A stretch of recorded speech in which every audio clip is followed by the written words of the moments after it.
ஓம் சாந்தி. 24/6/2024 மாதேஸ்வரி அவர்களின் நினைவு தினத்தினுடைய Murali. Revise date 1965.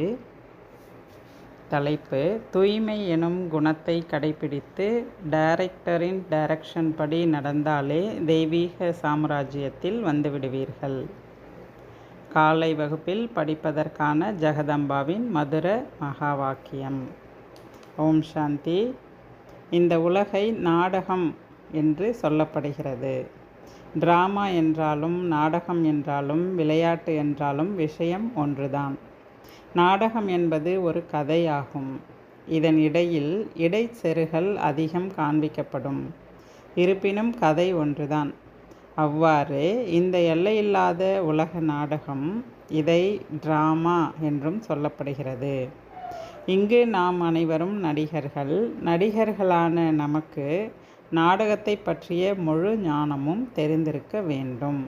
நடிகன் என்றாலே நாடகத்தினுடைய முழு நடிப்பும் தெரிஞ்சிருக்கணும். அந்த நாடகத்தினுடைய டைரக்டர் யார் எல்லாமே தெரிஞ்சிருக்கணும். இந்த கதை எதன் அடிப்படையிலானது? இதன் ஆரம்பம், முடிவு, நடிகர்கள், கதாநாயகன், கதாநாயகி அவங்கெல்லாம் யார், எந்தெந்த நடிகர்கள் எப்போது வருவார்கள், இதனுடைய இயக்குனர், படைப்பாளர் யார் என்ற முழு விபரமும் தெரிஞ்சிருக்கணும் ஒவ்வொரு நடிகருக்கும். நாடகம் என்று சொல்வதால் மட்டும் வேலை நடக்காது. நாடகம் எனும்போது நாம் அதன் நடிகர்கள். ஒரு நடிகரை பார்த்து இந்த நாடகத்தின் கதை என்ன, ஆரம்பம் முடிவு பற்றி கேட்கும் பொழுது அதை பற்றி எனக்கு எதுவும் தெரியாதென்றால் அப்படிப்பட்ட நடிகரை என்னவென்று சொல்வது? அப்போ நடிகன் என்றாலே அப்போ அந்த நாடகத்தின் முழு ரகசியமும் தெரிந்திருக்க வேண்டும். ஒவ்வொரு நடிகருக்கும் தெரிஞ்சிருக்கணும். அப்படி தெரியலன்னா அவங்கள என்னென்ன சொல்கிறது அப்படின்னு சொல்கிறாங்க.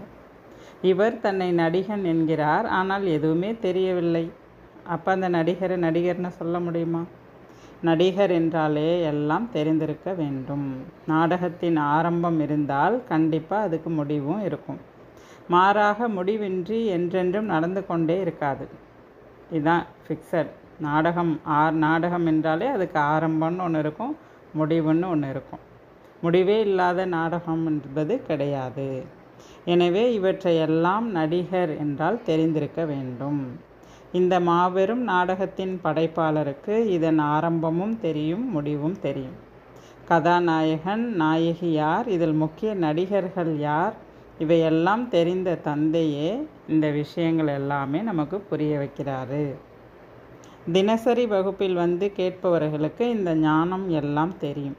இதனுடைய முதல் படைப்பாளர், இயக்குனர் யார் என்பது தினசரி வகுப்புக்கு வரக்கூடிய குழந்தைகள் புத்தியில் இது தெளிவாக இருக்கும் அப்படின்றார்.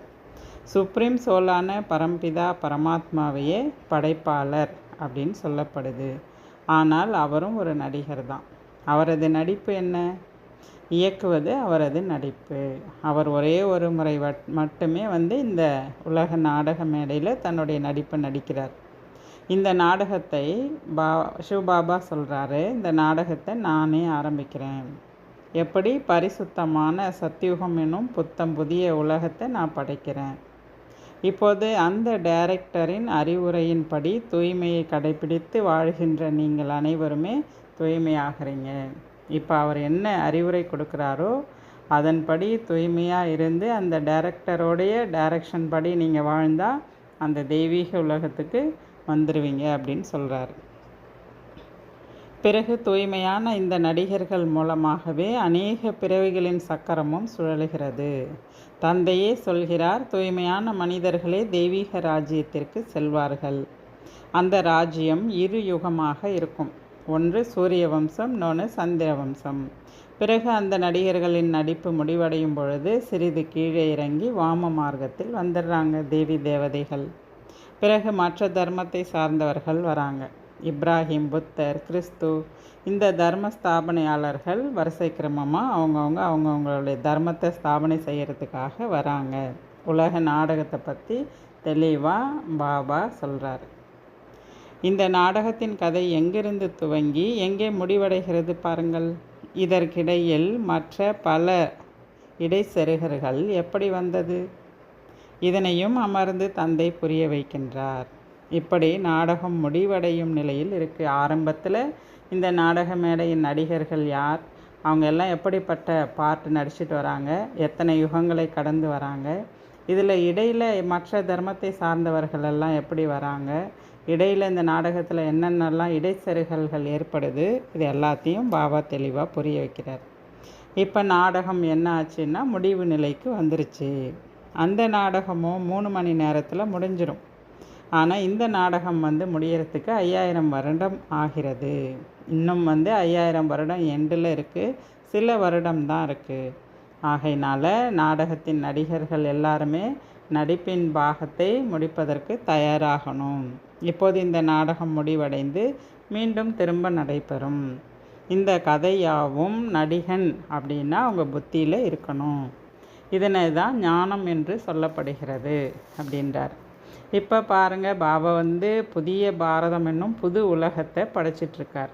பாரதம் புதியதாக இருந்தபோது உலகம் இவ்வளவு பெரியதாக இருந்தது கிடையாது. ஆனால் இன்று பாரதமும் பழையது, உலகமும் பழையதாயிடுச்சு.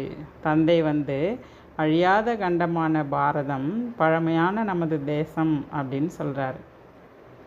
ஏனெனில் மற்ற தேசங்களில் இதுவும் ஒரு துண்டாகிவிட்டது. ஆனால் உண்மையில் இந்த பூமி முற்றிலும் ஒரு பாரதத்தின் ராஜ்யமாக இருந்துச்சு. அன்றைய பாரதம் பொற்குருவி அப்படின்னு சொல்லப்படுது. அதாவது சொர்க்கம், தங்க உலகமாக இருந்தது. ஒரு பாரதத்தின் ராஜ்யமாக இருந்தது. இது முழுவதும் ஒரு பாரதத்தின் கட்டுப்பாட்டில் இருந்தது. ஒரே ராஜ்யம், ஒரே தர்மம் இருந்துச்சு. அங்கே எல்லாமே முழுமையான சுகமயமான ஒரு உலகமாக இருந்தது. பாபா சொல்கிறாரு, ஒரு ராஜ்யம், ஒரு தர்மம், பழமையான அதே புதிய பாரதம் மீண்டும் உங்களுக்கு அமைக்கிறதுக்காக வந்திருக்கிறேன். இது புரியுதா குழந்தைகளே? நீங்கள்லாம் உலக நாடக மேடையின் நடிகர்கள். அப்போ இந்த நாடகத்தினுடைய ரகசியம் எல்லாமே உங்களுக்கு தெரியணும். இந்த உலக நாடக மேடையில் இந்த உலகம் எப்படியெல்லாம் இருந்தது, நீங்கள் எப்படியெல்லாம் நடித்து வந்தீங்க, இதெல்லாம் புரியுதா அப்படின்னு கேட்குறார். அந்த உலகில் துக்கம், வியாதி, அகால மரணம் எதுவுமே இருக்காது. அத்தகைய வாழ்வை நீங்கள் பெறணுன்னா இந்த சங்கம யுகத்தில் முயற்சி செய்யுங்க. அதெல்லாம் இலவசமாக கிடைக்கக்கூடிய விஷயமா கிடையாது. அதுக்கெல்லாம் முயற்சி செய்யணும் அப்படின்றார். விதை விதைத்தால் தானே அறுவடை செய்ய முடியும். அதனால் இப்போ நல்ல விதையை விதைங்க. நல்ல விதை என்பது நல்ல கர்மா அப்படின்றார். ஏன்னா இது கர்ம கஷேத்திரம். இந்த கர்ம பூமியில் நீங்கள் நல்ல கர்மா என்ற விதையை விதைக்க வேண்டும். எந்த செயலை நாம் விதைக்கிறோமோ அதை தான் நாம் பெற முடியும். தந்தை செயல் என்னும் விதையை விதைக்க கற்றுக் கொடுக்குறார். சிரேஷ்ட கர்மா செய்வதற்கு கற்றுக் கொடுக்குறார். அப்போ அதனுடைய பலன், நல்ல பலன் நமக்கு கிடைக்கும் அப்படின்றார். வயலை உழுவதற்கு பாபா கற்பிக்கின்றார். விதைப்பது, பராமரிப்பது எப்படி என்பதற்கான பயிற்சி இப்போ பாபா சொல்லித்தரார். தந்தை நமக்கு நல்ல கர்மம் என்னும், அதாவது விவசாயம் செய்வது எப்படி, சிரேஷ்ட கர்மா செய்வது எப்படி, நல்ல செயலை எப்படி செய்யறது, தனது செயலை உயர்வாக செய்யுங்கள், நல்ல விதை விதைத்தால் நல்ல பலன் கிடைக்கும். அதாவது நல்ல கர்மா செய்யறதுக்கு பாபா கற்றுக் கொடுக்குறார். ஒரு மண்ணில் நல்ல விதையை ஊனோம் அப்படின்னா அது நல்ல மரமாக, செடியோ, நல்ல கனியோ, பழத்தை கொடுக்கும். பலன் நல்ல பலனை கொடுக்கும். அதே போல் சிவபாபா இப்போ நல்ல கர்மா செய்வதற்கு கற்றுக் கொடுக்குறார். ஏன்னா நற்செயல் செய்யும்போது விதைக்கேற்ப நல்ல பலனும் கிடைக்கின்றது. ஆக செயல் என்னும் விதை சக்தி வாய்ந்ததாக இல்லையெனில் கெட்ட விதை விதைத்தால் பலன் கூட கெட்டதாக தான் அமையும். அதனால் இப்போ பாபா நல்ல செயல் செய்வதற்கு கற்றுக் கொடுக்குறேன் அப்படின்றார். நீங்கள் உண்பது, பருகுவது அனைத்தாலும் துக்கம், அமைதியின்மையே இவ்வளவு காலமாக இருந்தது. ஏதேனும் ஒரு வியாதி, தொந்தரவு ஏற்பட்ட வண்ணம் உள்ளது. அனைத்து விஷயங்களும் மனிதர்களுக்கு துயரமாகவே இருக்கின்றது. ஏன்னா இவ்வளவு காலமாக யாருடைய கர்மாவும் நல்ல கர்மா இல்லை. அதற்கேற்ற பலனை துக்கமாக அனுபவம் செஞ்சிட்ருக்காங்க. எனவே பாபா சொல்கிறாரு, இப்போது உங்களுடைய கர்மத்தை நான் உயர்தரமான கர்மமாக நான் மாற்றுறேன். நல்ல தரமான விதை விதைத்தால் நல்ல பழமும் கிடைக்கும். அதே போல் நல்ல கர்மா செய்வதற்கு நான் உங்களுக்கு கற்றுக் கொடுக்குறேன். நீங்கள் நல்ல கர்மா செய்தீங்கன்னா நீங்கள் சுகமயமான வாழ்க்கையை வாழ்வீங்க அப்படின்னு சொல்கிறார்.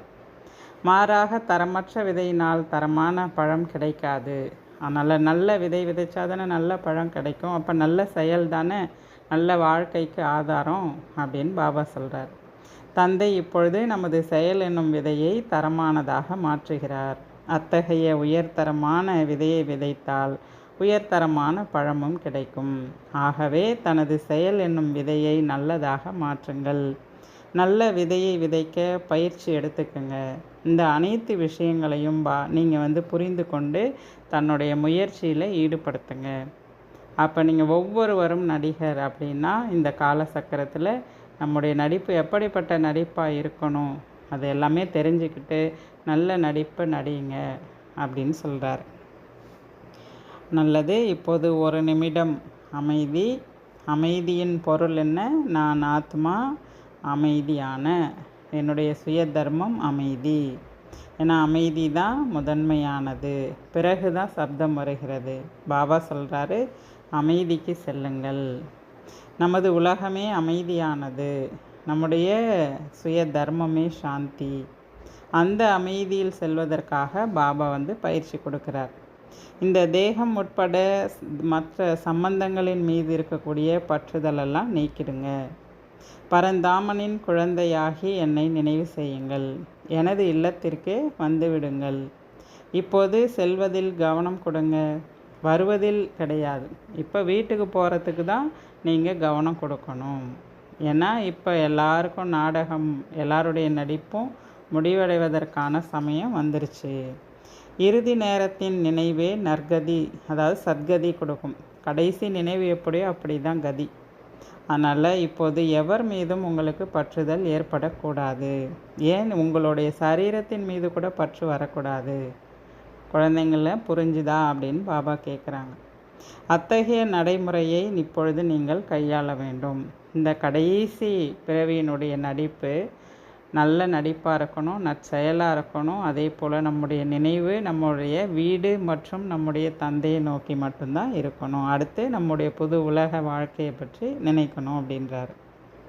அதனால் பாபா சொல்கிறாரு, அதை நடைமுறையில் கொண்டு வாங்க. அமைதியாக அமருங்க. இப்போது நடமாடும் பொழுதும் அமைதி, பேசினாலும் அமைதி. பேசும்போது கூட அமைதியாக இருப்பது எப்படி தெரியுமா அப்படின்னு கேட்குறாரு.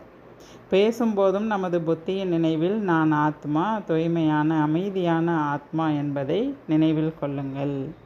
பேசும்போது நான் ஆத்மா, இந்த வாய் மூலமாக பேசுகின்றேன் என்பதில் கவனம் கொடுங்க. இதனை ஆதாரமாக்கி கொண்டு நான் பேசுகிறேன் என்பதை பழக்கத்தில் கொண்டு வாங்க. அவ்வாறு இந்த கண்களை ஆதாரமாக்கி நான் பார்க்குறேன். எப்போது எது தேவையோ அப்பொழுது அதை நான் ஆதாரமாக எடுத்துக்கிறேன் அப்படின்ற ஒரு பயிற்சியை கொண்டு வாங்க.